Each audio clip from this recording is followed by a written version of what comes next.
Hey everyone, it's Adam Tracy, and I had an interesting opportunity to discuss the status of Antigua and offshore gaming licenses with a government official from Antigua, and I kind of wanted to talk about the license and its value, I guess, or things of that nature.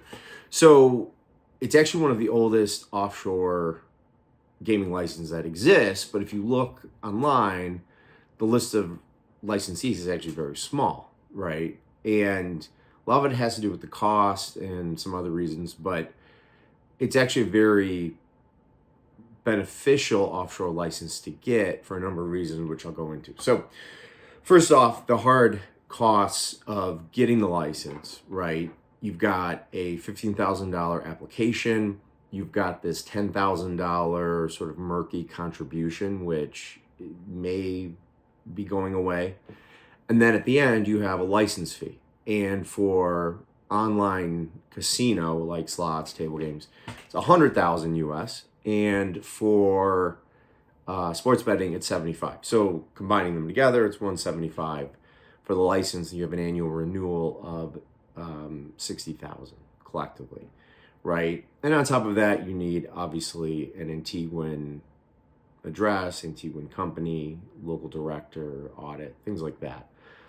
And it's a fairly, the application process isn't terribly difficult than like a Guernsey or an Alderney, Malta, Gibraltar, in terms of like you need to get, a business plan, financial projections, audit, all these kind of things together, copies of, compliance policies, procedures, gaming disclosures as it relates to each game and thing you intend to offer, all the things that go in with really any, legitimate or quasi-legitimate gaming license. And from there, once you apply, it can take 3 months to get it. There's not a lot of volume, right? So it can take a lot less, but you never know, right? Because it's going to take probably 2 to 3 weeks to just prepare everything because there's a lot that goes into it. So once you get that, the license, you're rolling. Now, the benefit of that is that, one, it's on the UK whitelist in the sense that with the Antiguan license, you can advertise in the UK and it's most of the Commonwealth and operates.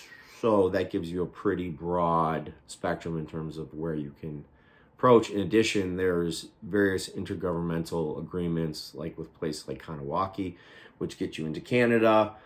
And then obviously Asia tends to be pretty wide open. So it really gives you one of the more broad spectrums in terms of where you can operate. Obviously, the US is verboten, as it is with literally every offshore operation, but it's a great place to start. It's a very legitimate license. There's very few licensees, which I think lends to the legitimacy of that license.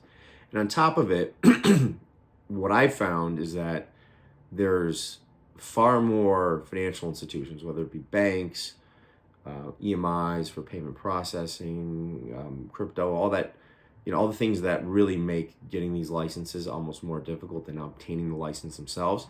It's all there. And it's a relatively easy set. A lot of the banks are not really even in Antigua, but in the Bahamas.